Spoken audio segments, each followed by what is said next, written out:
سلام دوستان، به کانال ذهن خلاق و شاد خوش آمدید. در این ویدیو اطلاعاتی پیرامون اینکه دیابت چیست و در چه سنی افراد رو مبتلا میکنه و آیا میتوان بیماری دیابت را مورد کنترل و درمان قرار داد، ویدیویی برای شما تهیه کردیم که امیدواریم مورد استفاده شما قرار بگیره. اون رو لایک کنید و با دوستان و خویشاوندان خودتون هم سهیم بشید. همینطور فراموش نکنید که از دیگر ویدیوهای دیگر کانال ما هم دیدن کنید. بیماری دیابت امروزه به یکی از چالش‌های اصلی تبدیل شده که علم پزشکی نیز برای درمان اون اقدام به تلاش‌های زیادی کرده و به نوعی بیماران رو از ابتلا به این بیماری خطرناک نجات داده.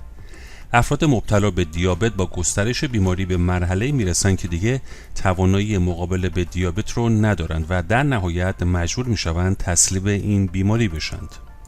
اما توجه داشته باشید که دیابت در ابتدا یک بیماری معمولی است، اما در اثر شیوع زمان به یک بیماری خطرناک تبدیل میشه.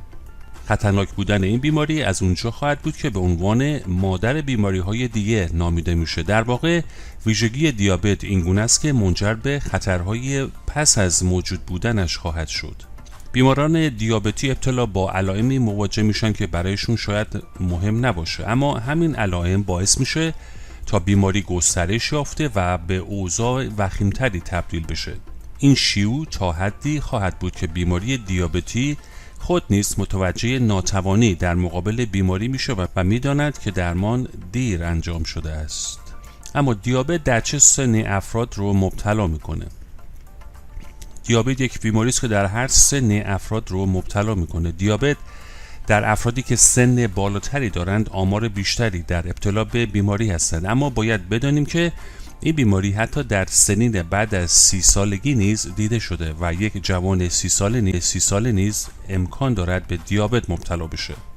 اما به طور کلی دیابت در افراد سن بالاتر از 50 سال بسیار زیاد دیده شده و این گروه از افراد به دلیل کاهش مقاومت بدن در مقابل این بیماری بسیار ضعیف خواهند شد، به گونه‌ای که برای درمان بیماری باید چاره‌ای بیاندیشند و درمان آنها با تقویت سلامت و سیستم ایمنی آنها همراهه.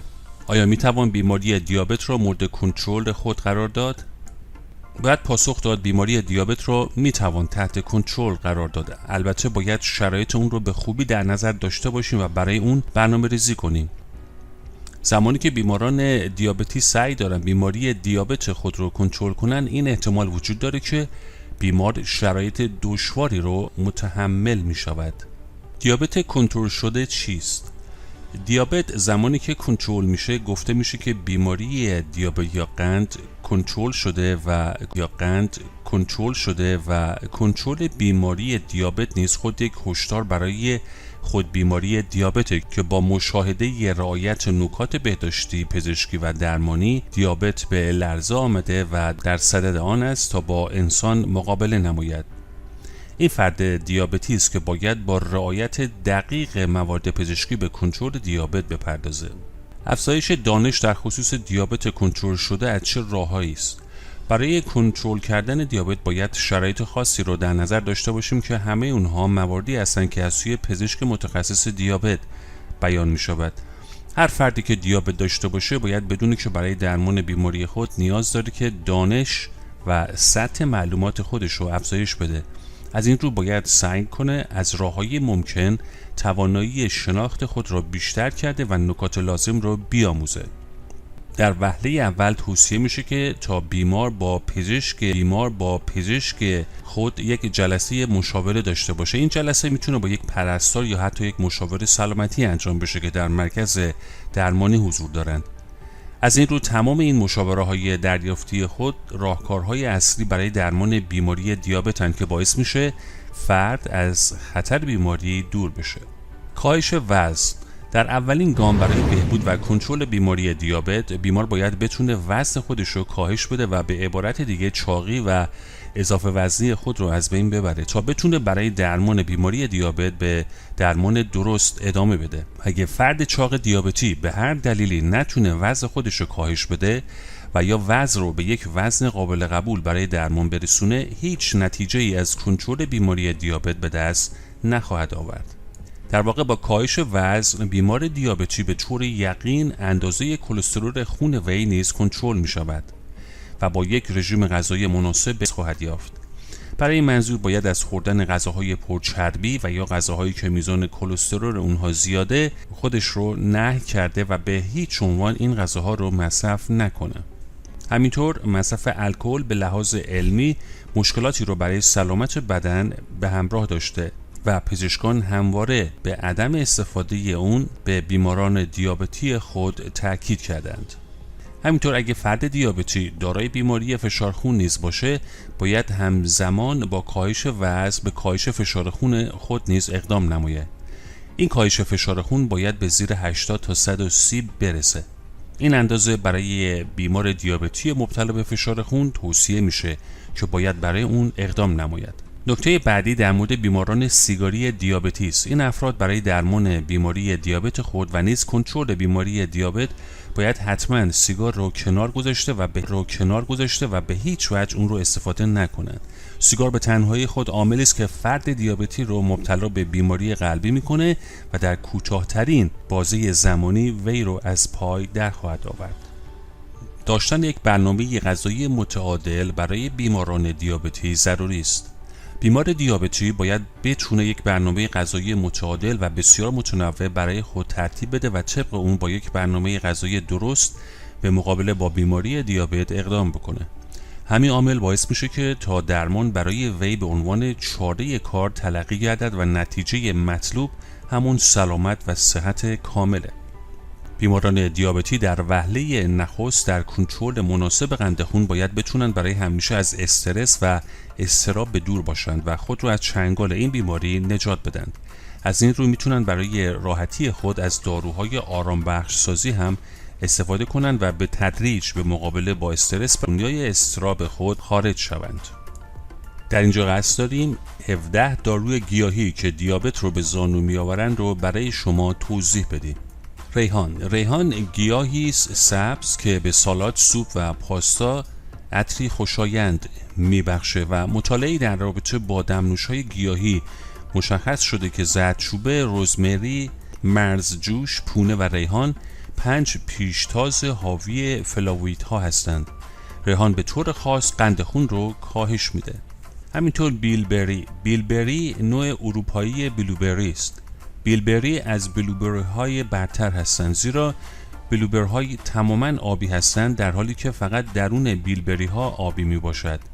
رنگ آبی یعنی آنتیسیانتین، آنتی اکسیدهای سالم که با دیابت مبارزه می کنند، تقویت کننده قلب و کاهش دهنده چربی خون و التهابات هستند. مطالعات انجام شده از سوی مؤسسه بهداشت عمومی و تغذیه بالینی ثابت کرده که مصرف منظم بیلبری تازه روزانه 400 گرم علائم التهاب رو کاهش میده و تحمل گلوکوز در افراد با سندرم متابولیک رو بهبود میبخشه. هنگامی که گروه مصرف کنندگان روزانه بیلبری با گروه تحت کنترل، کسانی که از رژیم غذایی همیشگی خودشون پیروی میکردند، مقایسه میشدند، مشخص شد که علائم التهابی اینترلوکین 6 در کسانی که مصرف بیلبری رو افزایش داده بودند تا 20% کاهش داشته. گیاه بعدی بابونه است. بابونه قند خون رو کاهش میده و با دفع قند از خون و ذخیره اون در کبد مانع از عوارض دیابت میشه. پس از یک روز کاری سخت، دمنوشی آرام بخش و تسکین دهنده از یک فنجان چای بابونه به زندگی شما کمک شایانی میکنه. مواد بعدی داخل شده دارچین قند خون رو کاهش میده، اما در یکی از مطالعات پس از مصرف دارچین کاهش چشمگیری در قند خون ناشتا مشاهده نشد. مجددا این تحقیقات انجام شد و دریافتند که دارچین هموگلوبین CA1 رو کاهش میده. در هر صورت مصرف دارچین همراه با غذا التهابات رو التیام بخشه و در نتیجه کاهش کلسترول و افزایش سوخته‌ساز بدن منجر به کاهش وزن میشه. البته مادامی که دارچین را میپزید فواید آن خنثی میشه. بنابراین دارچین رو روی لوبیا، عدس و برنج قهوه‌ای یا گوشت قرمز پخته شده امتحان کنید. مواد بعدی زیره سبز. زیره سبز نوعی ادویه از خانواده جعفری است که با عدس قرمز یا برنج قهوه‌ای تناسب خوبی را پدید می‌آورند. زیره قند خون و کلسترول رو کاهش میده. زیره همچنین تأثیر مثبتی بر بیماری‌های مزمن ناشی از دیابت داره که بسیار نیز خطرناکه. گیاه بعدی گلقاصدک. خواص دارویی گلقاصدک در میان همه گیاهان شگفت‌انگیزه. بنابراین هرگز نباید این علف هرزه را از باغچه خودتون ریشه‌کن کنید. برگ‌های سبز و تیره اون بدن رو مملو از موادی میکنه که فشار خون رو کاهش میده و کبد رو درمان میکنه. مانند گزنه، قاصدک ها نیز ادرار رو افزایش میدن و بدین ترتیب عمل پاکسازی خفیفی در بدن صورت میپذیره. قاصدک به کاهش وزن کمک میکنه که برای اکثر دیابتی ها مفیده. گیاه بعدی شوید هست. شوید هم همراه با ماهی، تخم مرغ و قارچ بسیار لذیذه.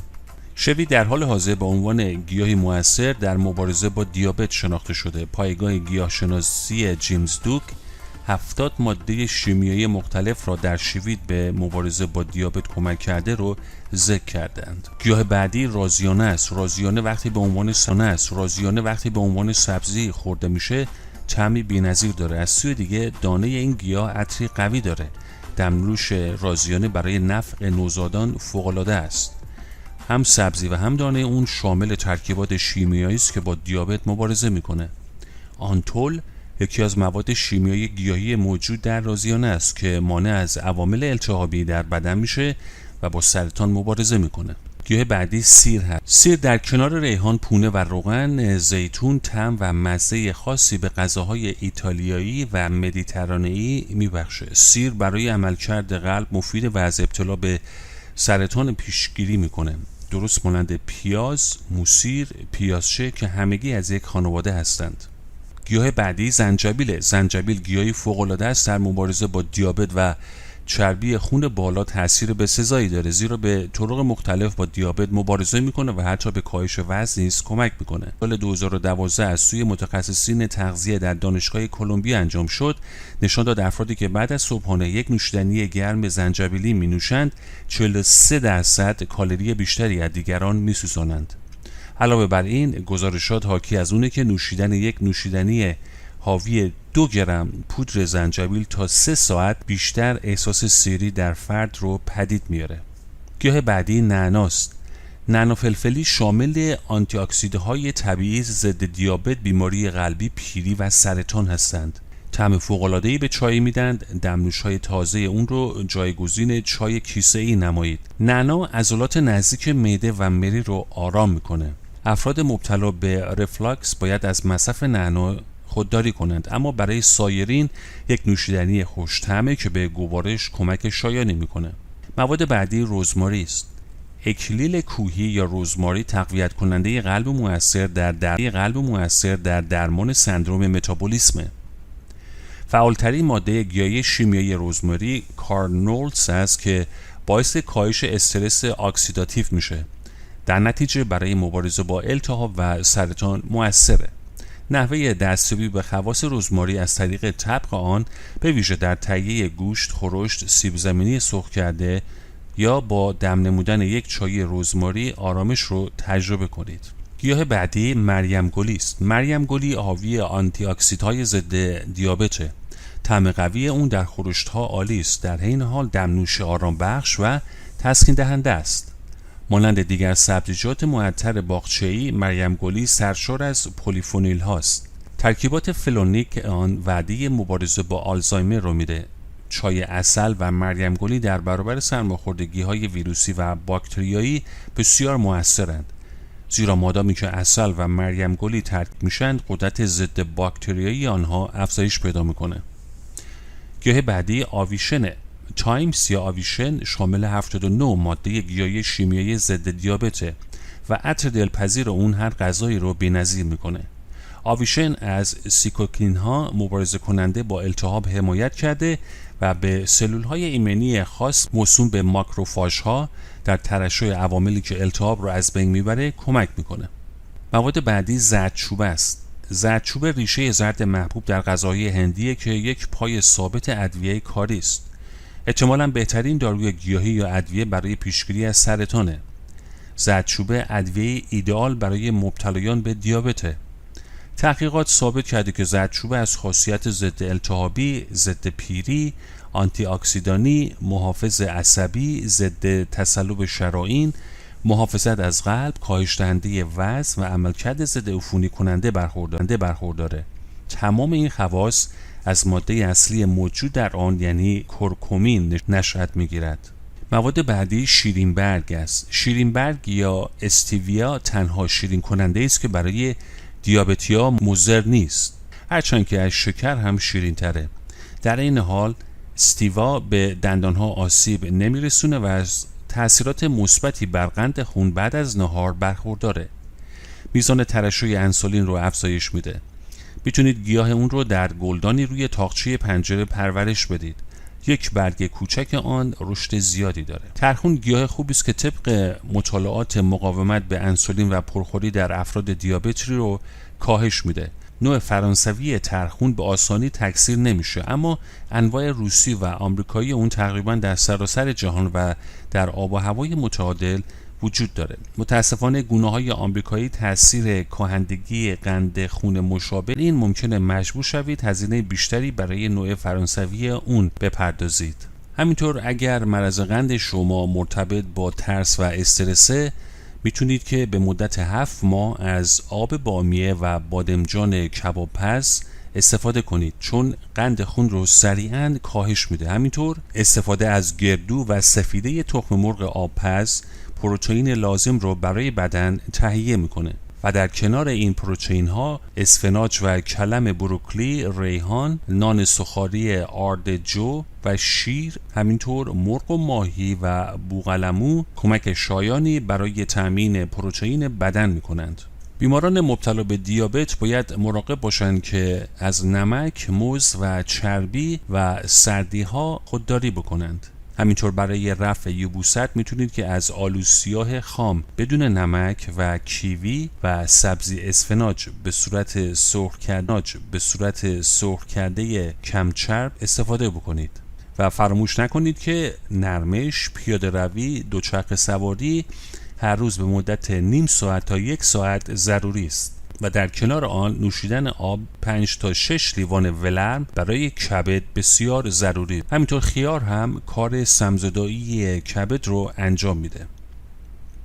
دوستان عزیز، از شما تشکر میکنیم که تا آخر این ویدیو با ما بودید. لطفا این ویدیو رو لایک کنید و اونو با دوستان و خویشاوندان خودتون هم سهیم بشید و همینطور فراموش نکنید که از ویدیوهای دیگر کانال ما هم دیدن بکنید.